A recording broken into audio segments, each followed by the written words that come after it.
Pois bem, esta exposição da Cristina Lamas tem um título muito curioso, e é por aí que eu gostaria de começar.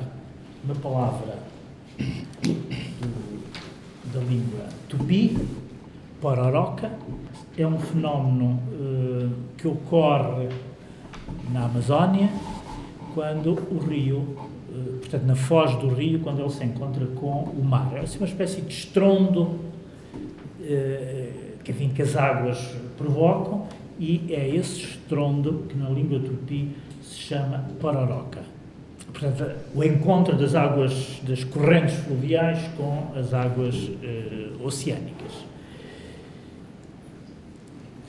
Esta palavra, que de facto aqui para nós não é facilmente decifrável, pelo menos para a maioria, a não ser quem está familiarizado com toda esta cultura amazónica, ou então quem fez alguma investigação prévia. Mas eu julgo que a maior parte dos espectadores da exposição, a primeira pergunta que farão certamente é: o que é que significa pororoca e porquê dar este nome a esta exposição? Eu diria que esta palavra é uma maneira de fazer falar o rio Amazonas. E, ao dizer isto, eu estou já a entrar numa zona, digamos, de interpretação deste trabalho, que remete, digamos, para questões ecológicas e para questões de qual é o estatuto que pode ter hoje um rio como o Amazonas. E provavelmente todos os rios, evidentemente. Como sabemos, a exposição é feita de motivos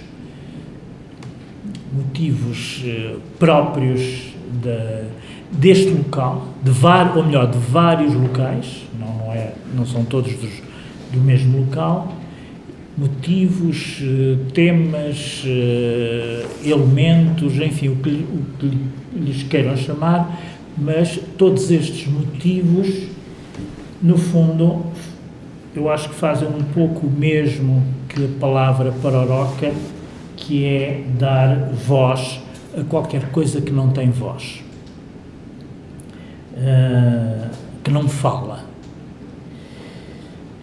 E, desde logo, estes motivos todos põem questões de enunciação. E as questões de enunciação são, por definição, pelo menos do meu ponto de vista, questões políticas. Eu estou a pensar, provavelmente estou a fazer um excurso, talvez que para a maior parte das pessoas se distancia daquilo que é imediatamente visível, mas eu gostaria e é essa a minha intenção aqui, como já perceberam, de remeter esta exposição para questões eminentemente ecológicas que têm a ver com a sobrevivência dos ecossistemas e o modo como nós podemos atribuir-lhes vida ou assegurar de alguma maneira a sua sobrevivência. E eu estou a pensar em algumas experiências que têm sido feitas, um pouco pelo mundo fora, mas com particular incidência numa das experiências artísticas, pelo menos das que eu conheço, mais interessantes, a propósito, ou melhor, tendo como objeto o rio Loire, em França. Foi constituída aí uma espécie de Assembleia do Loire, com o objetivo, um pouco ficcional, evidentemente, porque isso não poderia ter consequências legais, mas com o objetivo de dar ao rio Loire o estatuto de personalidade jurídica, fazer dele uma pessoa com direitos, e pessoa aqui no sentido que a palavra tem na linguagem jurídica.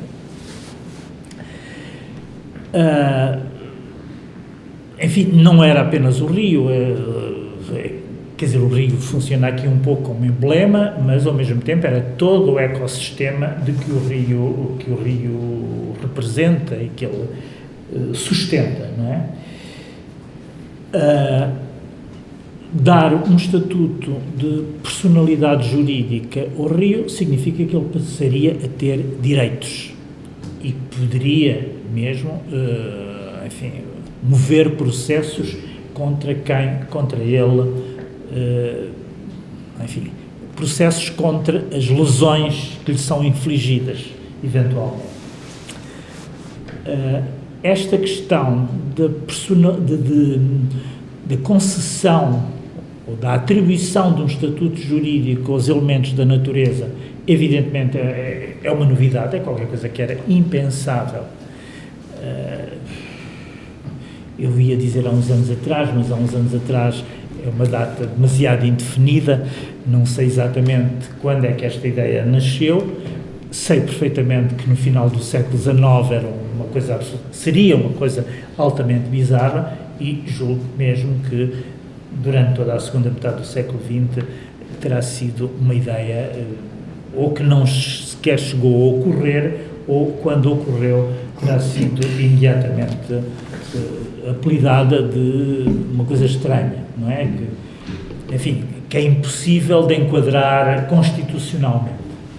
Muito embora, e aqui isto é curioso, e o Ventura saberá isto melhor do que eu, existem já constituições na América Latina, a do Equador, tanto quanto eu sei, não sei se existe mais alguma, que já reconhece constitucionalmente direitos aos elementos naturais, aos rios, às árvores e tudo o resto. O que já é, digamos, não sei exatamente quais são os efeitos pragmáticos enfim, de ser reconhecido constitucionalmente, como nós sabemos, aqui também há muita coisa que é reconhecida constitucionalmente e que depois, enfim, não temos direito a elas exatamente do modo como a Constituição prevê. Mas não deixa de ser sintomático e simbolicamente importante que as constituições dos países passem a reconhecer elementos naturais, os rios, os ecossistemas, como personalidades que têm jurídicas, com direitos, portanto, dotadas de direito. E, evidentemente, entra aqui em jogo todas as questões do não humano e de uma espécie de descentralização em relação ao humano que, enfim, que é qualquer coisa em que nós hoje somos obrigados a pensar e, digamos, todo o pensamento ecológico. Eu não diria todo o pensamento ecológico, porque muito do pensamento ecológico também sofre de um antropocentrismo, coloca demasiadas vezes e às vezes repete ou prolonga demasiado o pensamento que coloca o homem no lugar central e tudo o resto como objeto do humano. Mas, de qualquer das maneiras, digamos, há no interior do pensamento ecológico precisamente esta ideia de qual é o lugar que o humano pode ter em relação à natureza. Ora, eu diria que hoje, e nesse aspecto este trabalho da Cristina acho que faz parte, ou pelo menos pode ser inscrito nessa tendência, há um enorme filão de artistas que trabalham com estas questões, portanto há toda uma eco-arte, se assim lhe podemos chamar, ou uma ecopolítica artística que está florescente, que se tornou uma preocupação mais ou menos generalizada e que tem reflexos muito evidentes e muito manifestos na arte contemporânea. Eu gostaria de atrair, digamos assim, esta exposição para, digamos, para este lugar. E aqui a noção de lugar parece muito importante. Todos estes elementos que nós vemos aqui estão marcados pelo lugar. estão marcados pelo lugar, muito embora esse lugar não seja designado. No entanto, o título da exposição obriga-nos imediatamente a entrar num determinado universo geográfico, e depois sabemos que tudo o resto se inscreve ou pertence a esse universo geográfico.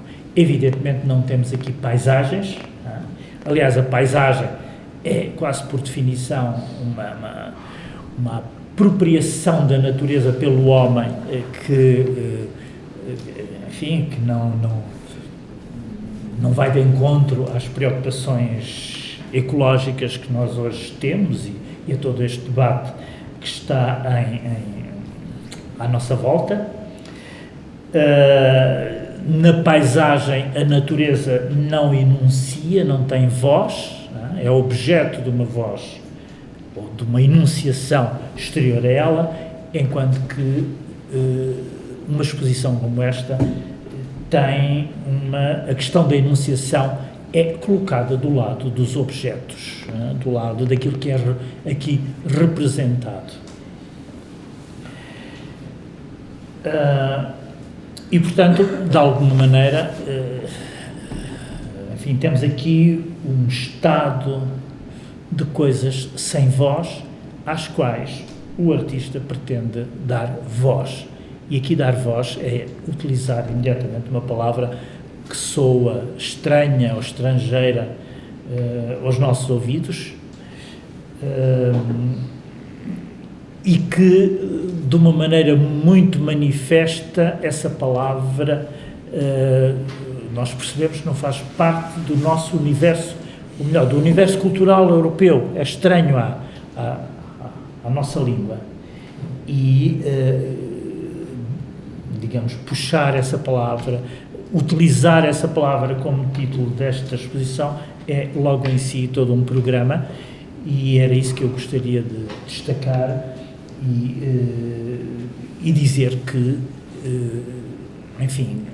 toda esta questão da voz e da natureza que não tem voz e que, de certa maneira, por aquilo que eu me estava a referir há bocado, todos os processos e discussões que consistem em querer atribuir um estatuto de pessoa jurídica aos elementos da natureza, toda essa discussão jurídica, no fundo, está a ser antecipada ou está a ser prolongada de uma maneira que, se calhar, mais visível e com mais voz pelos próprios artistas e, aqui neste caso, pela Cristina,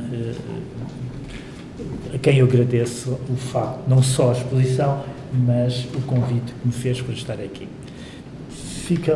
Eu fico-me por aqui, dou a palavra ao meu companheiro e depois, se for preciso, podemos entrar um pouco em diálogo. Boa tarde a todas e a todos, é um prazer enorme estar aqui, agradeço à Cristina o convite e é um prazer muito especial estar aqui com o António Guerreiro. Temos estado por vezes, numa ou noutra ocasião, juntos, e é para mim muito grato estar aqui com ele hoje sobre este tema. Eu andei por estas paragens por onde a Cristina andou e andei com outros objetivos, mas os objetivos são convergentes, como vão ver que o que vos tenho para dizer é muito convergente com aquilo que acabou de dizer o António Guerreiro. O que eu andei fundamentalmente foi para tentar ver que outras maneiras de entender o mundo nós podemos ter quando nós vamos para aquilo que eu chamo o sul global, não o sul geográfico, mas o sul epistémico, ou seja, outras maneiras de ser, outras maneiras de viver, outras maneiras de entender a vida, sobretudo, outras maneiras de saber. Eu tenho preocupado há muito tempo com as questões da epistemologia, isto é, qual é a validade dos conhecimentos, embora sendo um cientista social sempre partir do pressuposto que a ciência é um conhecimento válido e precioso, obviamente, mas não é o único conhecimento válido. Porque se eu quero ir à Lua, eu preciso do conhecimento científico, se eu quero conhecer a biodiversidade da Amazónia, eu preciso do conhecimento indígena. Portanto, para diferentes propósitos, a gente precisa de diferentes conhecimentos.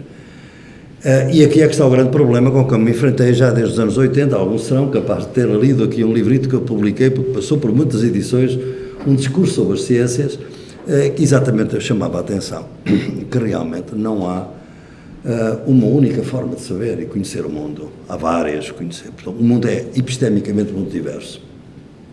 E eu realmente, à medida que as crises na Europa foram avançando, eu dei-me conta que realmente era urgente, efetivamente, conhecer melhor outras formas de conhecer o mundo, que vinham, aliás, na minha trajetória. Tinha feito o meu doutoramento vivendo numa favela do Rio de Janeiro durante vários meses e aprendendo com gente iletrada muita sabedoria de vida, que me foi muito útil no resto da minha vida. Mas como é que isso se podia valorizar epistemicamente? Que valor se tem esses outros saberes? E, portanto, isso levou muito a trabalhar com os povos indígenas a partir dos anos 90. E trabalhei exatamente no Peru, no Equador, na Bolívia e também no Brasil. E exatamente no Peru começámos com uma organização. Portanto, o primeiro objetivo é um objetivo epistémico, mas a gente não conhece por conhecer, conhece porque quer ter um objetivo político. O político é realmente que a voz dos povos, as vozes dos saberes, mas a voz dos povos seja conhecida, porque obviamente nós sabemos que no mundo moderno, basicamente, se sobrepôs uma forma de conhecer o mundo, que é válida, como eu disse, a ciência, mas que tem limites extraordinários. Eu aprendi isso com um grande filósofo da ciência em 1987, vejam lá os anos que isso já foi. Foi no Max Planck Institute, em Starnberg, no sul da Alemanha. Era um instituto, era um Max Planck muito particular, porque tinha dois diretores, um diretor de ciências naturais e o diretor de ciências sociais. O diretor de ciências naturais era Carl von Weizsäcker, um grande físico teórico, prémio Nobel, e o das ciências sociais era o Jürgen Habermas. Então a gente juntava-se ao almoço e, com os investigadores que estavam por ali, eu era um jovem nessa altura, e a gente discutia, enfim, quais são os limites da ciência, até onde é que pode ir a ciência. Era um grande tema que na altura estava a desabrochar, e realmente aí o que nós chegávamos à conclusão é que a ciência só responde às perguntas que pode formular cientificamente. E, portanto, a ciência tem muitos limites. Por exemplo, o que é a felicidade? Não há nenhuma maneira de dizer cientificamente o que é a felicidade. Qual é o sentido da vida? Porque estamos aqui. Os nossos antepassados, os meus e o do António, estão aqui connosco. São coisas que a gente não pode responder. Porque a ciência não é capaz de formular cientificamente estas questões. E como não é, descartas. E como temos uma hegemonia de poder económico, político, etc., nas nossas universidades, tudo aquilo que nós não podemos responder não interessa, não é relevante. É o grande epistemicídio, foi um conceito que eu cunhei há muito tempo, que é a morte de conhecimentos, isto é, quando a gente não reconhece os outros conhecimentos, dá-se ao luxo de dizer que aquilo é ignorância, que é superstição, que não tem interesse nenhum. E, portanto, transformamos realmente a nossa ignorância num saber arrogante. Eu chamo isso, seguindo um filósofo do século XIV, que é Nicolau de Cusa, uma ignorância arrogante.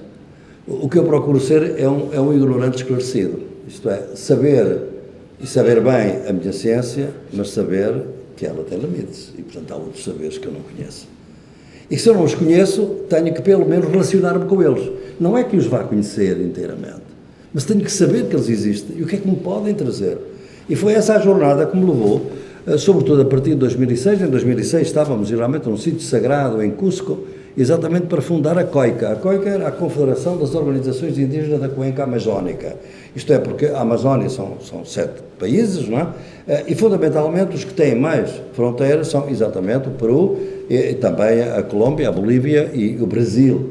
E, portanto, era a ideia destes indígenas que, se não são andinos, não são os quechus ou os aimaras dos Andes, das montanhas, ou os mapuches do Chile, são da selva, digamos, da Amazónia, da floresta e das águas, como eles dizem. Que tipos de conhecimentos que nós podemos realmente trabalhar com eles?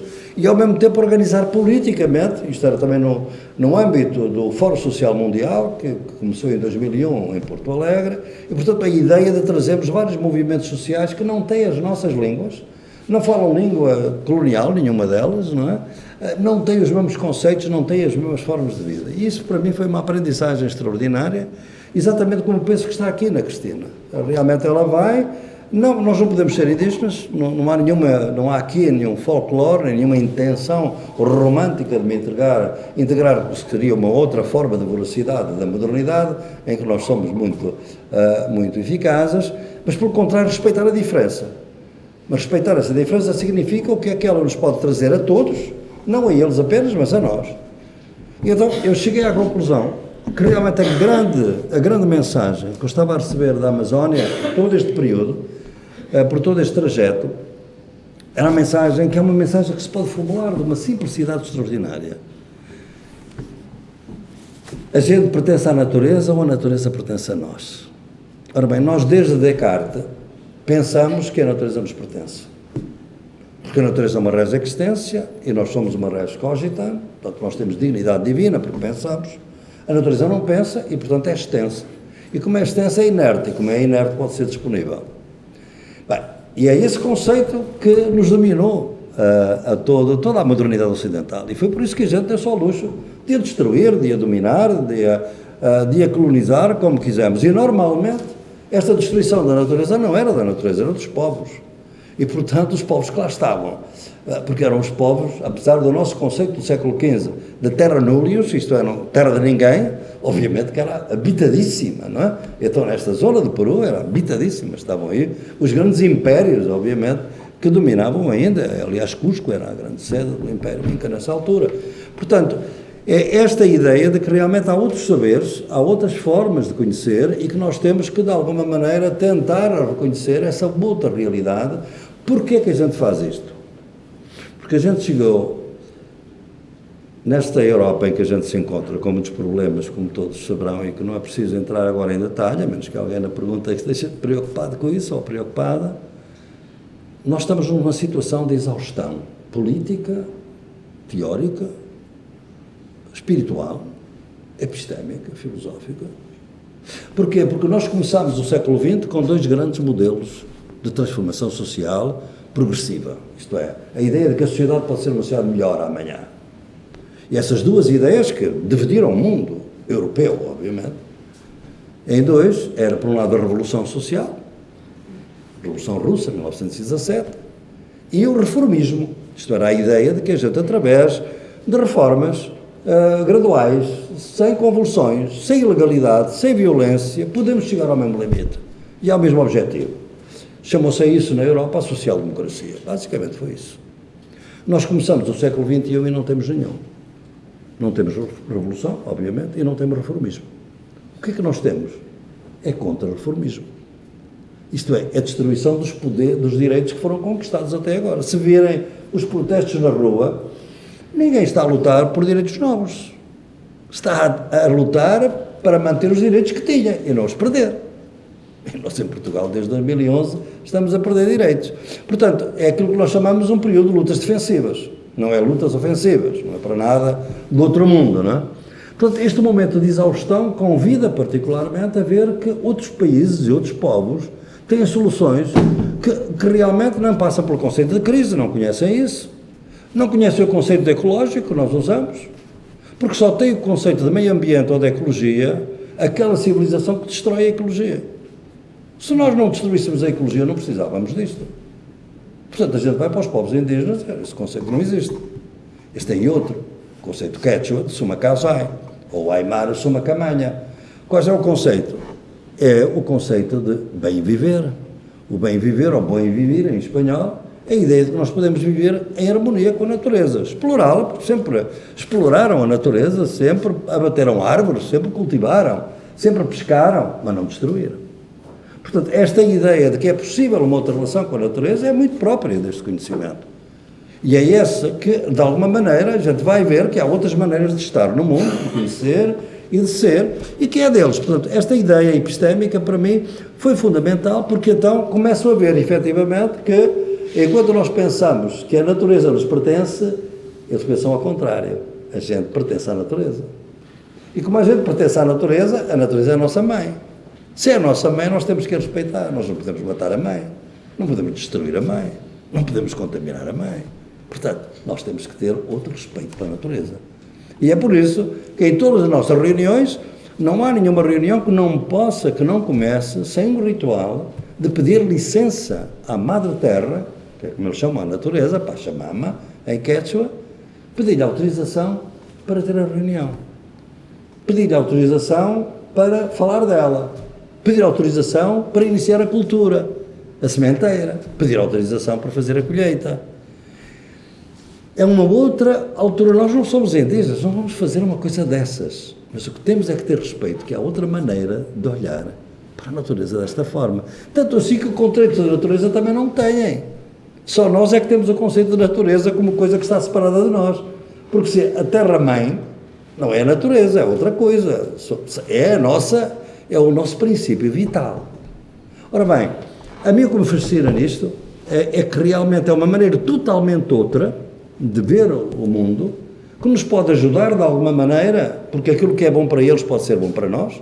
Nós não queremos ser como eles, obviamente, e eles também, há coisas que querem ser como nós, querem ter o telemóvel, querem ter o computador. Há muito indivíduo romântico ou indivíduo que pensa que por eles usarem computador já não são indígenas, por amor de Deus.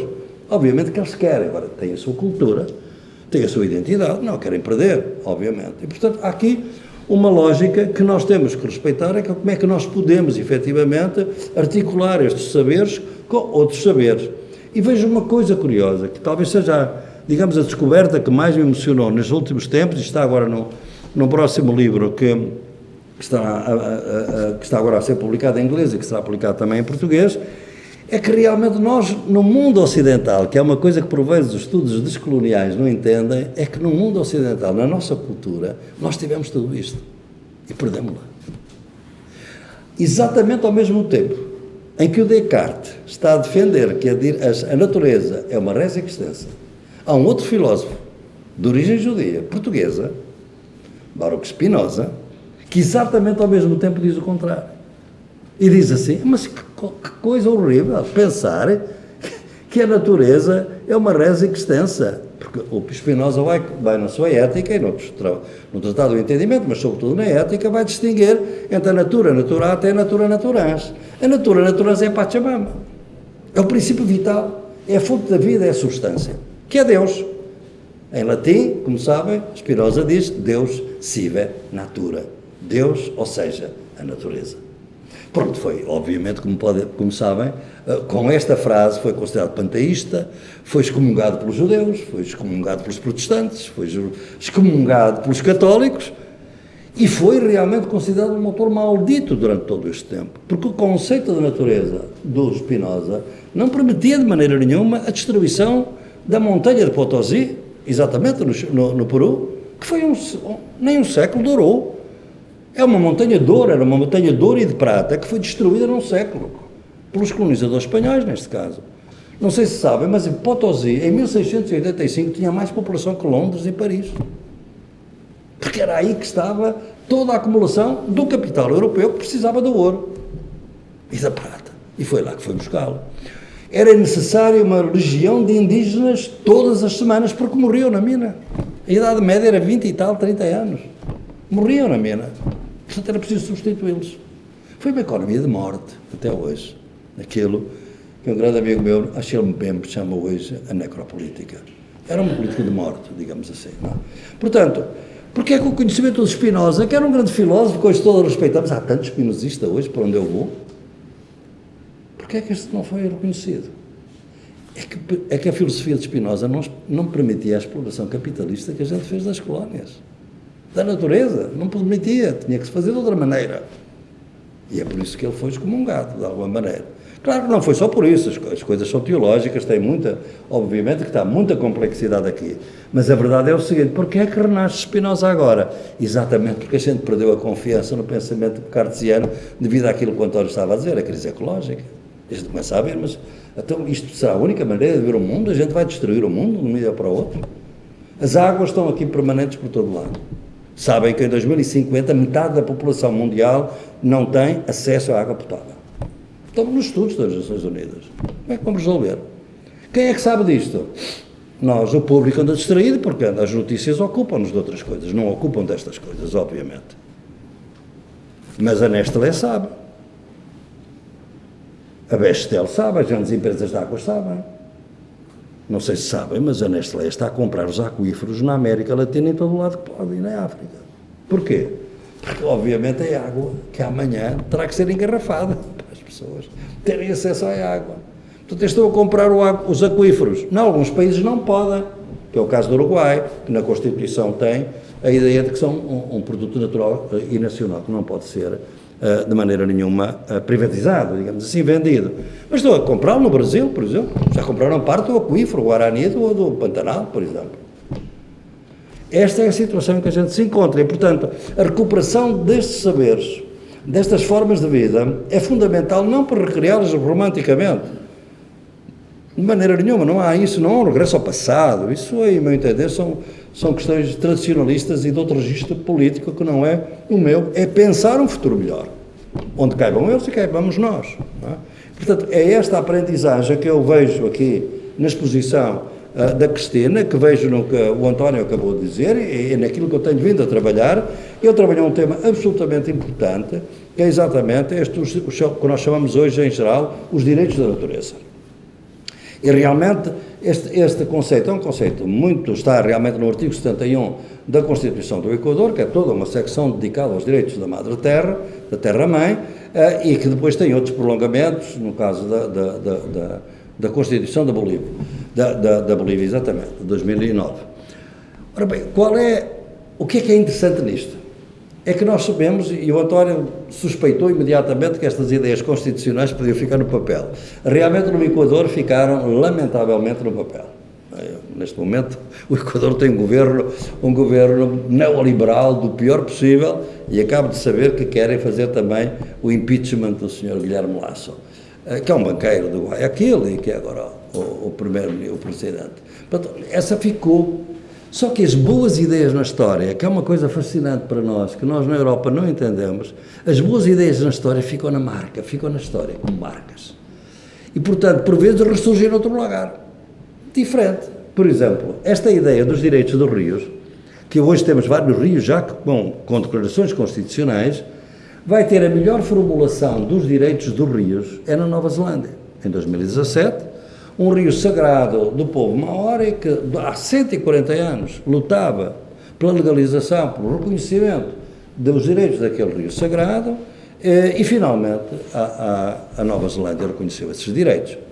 A Primeira-Ministra, que agora deixou de o ser, é uma mulher extraordinária, esta jovem que foi Primeira-Ministra, foi confrontada com a oposição que disse à Primeira-Ministra: mas Primeira-Ministra, isso é uma loucura, que coisa horrível, vocês darem direitos à natureza, que é isso? Um rio não tem sexo, um rio não tem cabeça, um rio não tem pernas, um rio não é humano, não é que pode ter direitos humanos. E a Primeira-Ministra perguntou: e uma empresa tem sexo? Tem pernas? Não tem. Porquê? Porque nós já há muito tempo, desde o direito romano, que ficcionamos um conceito que os direitos conhecem melhor, que é a pessoa jurídica, isto é, as empresas têm personalidade jurídica. Não são pessoas físicas, mas são pessoas jurídicas. Então, se nós fizermos a ficção para as empresas, por que é que não podemos fazer para os rios? É uma questão política, não é uma questão jurídica. Claro que isto levanta muitos problemas. Qual é a grande oposição das empresas multinacionais a isto? A oposição é clara, não é? Porque hoje em dia, quando uma empresa, por exemplo, de mineração, que é o caso mais comum, contamina um rio, quando ela indemniza, e, por exemplo, no Canadá tem indemnizado bastante, desde o Canadá, porque há regras muito fortes no Canadá, que são cumpridas no Canadá, mas as mesmas empresas, quando vão para a América Latina, não respeitam, mas no Canadá tem que respeitar. Quando se contamina um rio, a empresa tem que descontaminar o rio. O que é descontaminar? É pagar uma indemnização que corresponde, em muitos países, ao valor da pesca que foi perdida no rio por ele estar contaminado. O valor do peixe que deixou de se poder consumir. A Amazónia está praticamente, grande parte do rio estão, e agora falava com a Cristina, o pirarucu, a gente já não consegue, é um grande peixe da Amazónia, não consegue comê-lo do rio, tem que ser em aquacultura, porque o do rio está totalmente cheio de mercúrio, não é? Ora bem, pagam uma ninharia, porque qual é o preço do pescado para camponeses e pescadores da Amazónia? Não é nada. Agora, quando vamos para a Nova Zelândia foi o único país que aprovou, na decisão, uma montanha de dólares, são milhões e milhões de dólares neozelandeses, para não apenas descontaminar os rios, é reconstituir os ecossistemas, portanto, todas as margens do rio. Portanto, é uma coisa completamente diferente. E aqui vamos a um grande teórico, que não era sequer um marxista, nem era um homem particularmente de esquerda, mas era um homem muito lúcido, que era o Carlo Polanyi, na Great Transformation, a grande transformação, que dizia, se as empresas tivessem que indemnizar plenamente todo o trabalho e todo o dano que causam, não eram rentáveis. Por exemplo, o trabalho das mulheres. Hoje é 10 de março, foi há pouco tempo o dia 8 de março. Se tivessem que pagar o trabalho doméstico, de cuidar para que os trabalhadores no dia seguinte estejam lavados, estejam bem dormidos, estejam preparados para trabalhar, obviamente que as empresas não seriam rentáveis. E não seriam rentáveis com muitas outras destas questões da indemnização. E, portanto, é evidente que as empresas têm uma oposição total. Certamente saberão que é o grande escândalo, mas a nossa imprensa também não fala disso, obviamente, que a COP27, neste momento, depois da reunião do Egito, todo o processo vai ser liderado por pessoas que estão ligadas às grandes empresas petrolíferas. Ou seja, nós estamos a entregar o cuidado da alteração contra as mudanças climáticas àqueles que poluem. Não é aqueles que estão interessados em não poluir ou que não poluíram nunca. Por exemplo, indígenas não couberam nesta comissão. Quer dizer, isto é notável, porque realmente estamos num período em que já tivemos melhor nesta questão ambiental do que estamos hoje, a meu entender, e portanto eles conseguiram, estavam mais de 600 lobistas no Egito, das grandes empresas multinacionais, sobretudo do petróleo e do gás, que estavam, obviamente, para impedir que houvesse qualquer decisão que pudesse pôr em causa o seu negócio. E, portanto, a melhor maneira é controlar o processo a partir de agora. Obviamente, podemos estar certos que, por mais que o nosso António Guterres vá dizer que agora é a altura e estamos a caminhar para um suicídio coletivo, pois estamos, sim.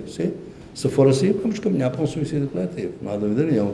Portanto, eu penso que o trabalho, por um lado, que nós fazemos nas ciências sociais, o António Guerreiro também na sua área da comunicação, na sua área da arte, que tão importante é, e a Cristina, como artista, eu na questão da sociologia, o que nós procuramos é que realmente entender, e por isso é que há aí uma grande convergência, entender que há outras maneiras de entender o mundo e que realmente a Europa talvez tivesse algum interesse, sem deixar de maneira nenhuma de prezar aquilo que é seu. Há muita gente que diz, mas vocês querem abandonar tudo o que a Europa conquistou? Nada disso. Há coisas que são importantes e que devem manter-se. Com quem eu aprendi isso? Não aprendi isso com nenhum livro, nem aprendi isso com nenhum intelectual do Ocidente. Eu aprendi isso com Amílcar Cabral, um grande lutador contra o colonialismo português. Como sabe, era engenheiro agrónomo. E o Amílcar Cabral dizia assim, nós não vamos destruir todo o pensamento e todas as ideias que os colonizadores cá nos deixaram. Nós vamos aproveitar o que queremos. O que não queremos deixamos de lado. Pois claro, obviamente, havia coisas que interessavam ao Amílcar, havia coisas que não interessavam. Portanto, é esta ideia que me levou depois a um conceito que é fundamental na minha epistemologia, da ecologia de saberes. Isto é, como é que a gente pode articular saberes que, sendo diferentes, eu não acredito numa única forma de saber. Acredito que há várias formas de saber para diferentes propósitos, com diferentes critérios de validade epistémica, mas que podemos, de alguma maneira, articular, têm compatíveis. É evidente para quem, e a Cristina que anda por lá sabe muito bem, há coisas nas diferentes culturas que nós não falamos, porque são tabus. As coisas mais importantes, talvez nossas e delas, nós não falamos. Há coisas sobre as quais silenciamos. Há segredos, inclusivamente, que ao contrário da gente pensar que o conhecimento indígena, os conhecimentos populares, vernáculos, são anónimos, não são. Por vezes não são. Os xamanes, por exemplo, têm certo conhecimento que ninguém mais tem. Os sábios da África têm certo conhecimento que ninguém mais tem. Não é? Portanto, há certas coisas que não se podem transmitir. Mas C.L.A. falava muito dos mitos dos tabus, bem, obviamente, e o próprio Lévi-Strauss. Não é isso, é que há muita outra coisa que se pode transmitir. E, sobretudo, aquilo que nos preocupa fundamentalmente hoje. É realmente como é que a gente vai salvar a espécie humana. Há uma ameaça existencial à espécie humana no planeta. Eu, naquele livro, alguns poderão ter visto, O Futuro Começa Agora, da pandemia à utopia, eu mostro como a vida humana é 0,01% da vida total do planeta. Como é que a gente, sendo 0,01% da vida total do planeta, se arroga a destruí-lo? Não pode ser. A vingança está à vista. Nós estamos agora num período, digamos, da calmia pandémica, mas podem estar certos. Não é preciso ser um sociólogo para prever, porque eu acho que, como eu digo sempre, os sociólogos são muito bons a prever o passado, não a prever o futuro. Mas estou certo que vamos entrar num período de pandemia intermitente. Portanto, agora estamos numa fase de acalmia, mas provavelmente vai voltar outro vírus, mutações deste, ou outro vírus, precisamente porque este modelo de desenvolvimento está a retirar os animais selvagens dos seus habitats. Entre eles circulam vírus que são riquíssimos, importantíssimos para ele, mas quando chegam aos humanos, nós não estamos protegidos. Foi assim que os colonizadores europeus, sobretudo os espanhóis, aí a morte foi maior, mas os portugueses também fizeram isso, e os franceses, os ingleses, mataram tantos indígenas, levavam a varíola, iam imunes, eles não estavam imunes, morreram.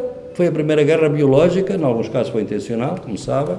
Os Cherokees foram envenenados com cobertores infectados de varíola que eram oferecidos pelos colonizadores como uma oferta de boa vontade, sabendo que iam infectados, levavam-nos para as comunidades eram, obviamente, arrasadas pelo vírus, não é? Portanto, foi a primeira guerra biológica no século XVII. Portanto, é isto em que a gente está, e é por isso que é muito importante a gente estar aqui, festejar esta forma, que é uma forma de a gente ter acesso a coisas que de outra maneira não temos, porque são textos, etc., mais ou menos esotéricos ou difíceis, e o artista consegue pôr-nos ao corrente de tudo isto. Portanto, muito obrigado, acho que foi ótimo a gente estar aqui a conversar um pouco, e agora quer o António, quer eu, podemos responder às perguntas que tiverem para me fazer.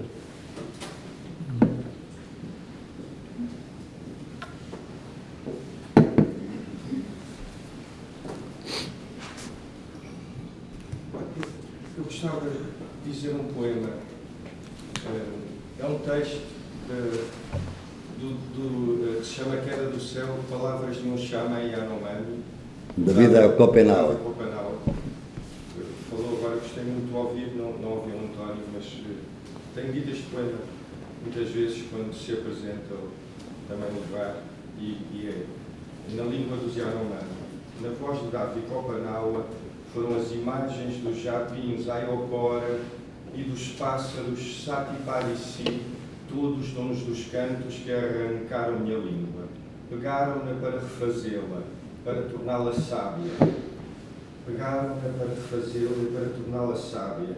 E capaz de proferir palavras belas, lamberam-na, lixaram-na e alisaram-na, para poder impregná-la com suas melodias. Os espíritos das cigarras cobriram-na com penugem branca e desenhos de urucum.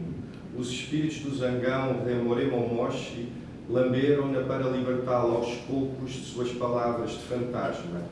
E, por fim, os espíritos chabiás e japins puseram nela as palavras de seu magnífico canto.